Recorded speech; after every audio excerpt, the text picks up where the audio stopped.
Oh, that is a dope track. Yo, let's get into it right now. Our man Phresh, live in North Carolina. How you doing, man? What's up? What's good? What's good? What's good? Yeah, man. Glad to have you on my show, man. How you doing today? Man, it's an honor to be on your show, man. For real, appreciate it. Man, right now I'm feeling good, man. Right now, just relaxing, taking some time off from the daily grind and just talking to you, man. Definitely, man. And let's get into it, man, because I always like to keep it real. And the thing is, like, you, I think, got in touch with this show, was it last week or something? And I really don't know much about it, but obviously I know you rep Christ, which is one of the most important things kind of thing, and you do hip-hop, which again is very good. Yep. Your whole kind of backstory, biography, I've no idea, so I would love to hear, like, how you got into the scene, man.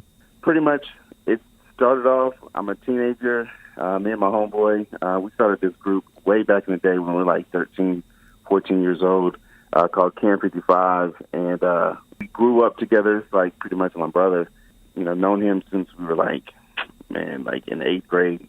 The short of the story is, man, we just vibe with music, and we heard artists like groups like Cross Movement and like Tunnel Rats and different artists like that, and we're like, man, this is well before like Christian hip hop was like even dope, like it even sounded good. Back then, you couldn't even find any good, like really good like instrumentals or beats or anything like that. You had to make things yourself, and so like I very clearly remember like going to the local like record store, having like records of like instrumentals, you know what I'm saying? Like I think back then like we would get like Cash Money singles, and like the record would have instrumentals on there, and so we would get the instrumentals from the records, put them on like a cassette, and like just rock, and we'll be making songs and making albums at nights and stuff like that.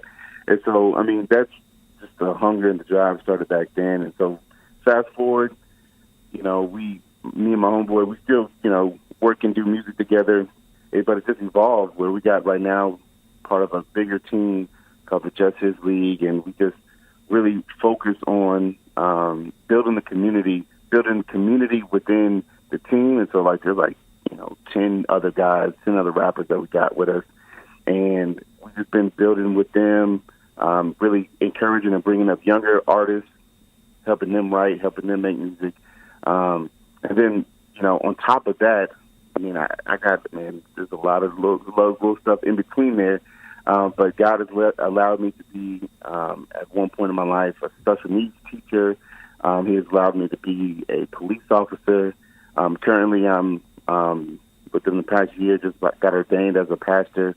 And so, but ministry and faith and God has all been wrapped up in there. And so that has always been the driving force of the music, has always been the purpose of the music, is to get the message of the kingdom, the message of God out into the masses in a creative way. Because, I mean, the reality is we have a job to do. We as believers, we have a responsibility to do, and that is to go make disciples into the ends of the earth. And, like, we're in a great era, a great time where the kingdom, the message can be pushed out in a way that is creative, that's fun, but at the same time, if done right, authentically Bible, authentically, what the scripture says. And so that's just a little bit about my background, how I got into everything. But yeah, man, that's dope. So yeah, man, I try to pick out questions from that, man. So you've yeah, man. So yeah, police officer, man. That's a hard job, man, especially in America, man. How'd you come by to be a police officer? Yeah, so I was a police officer about 7 years. 3 of those years, I was a detective for the child abuse division, so child detective, and did like sexual assaults and child abuse cases and different things like that. And so it came about because like my father, growing up, he was a police officer in the city. He had suggested it way back in the day when I was just getting out of like college or like just getting out of high school. And he was like, yeah, you should do it. This would be good. And, I was like, I don't know. It's not really me. And so I went to school for a little bit, like went to college for a little bit and came out and really, talked to Pops again. He was like, suggested it, made some calls and stuff like that. I'm like, I don't know. So I thought about it, prayed about it. I'm like, okay, I'll try it. I'll give it a go. And so doors just opened for me to kind of step in there. And it was probably one of the most challenging and rewarding times of my life during that 7-year period of time. The reason I say that is because, like you said, I mean, there's a lot of things that is just associated with being a police officer that is just inherently a part of the job. You know, you put yourself in harm's way every day. You know, your family is, you know, I have a wife and a 6-year-old.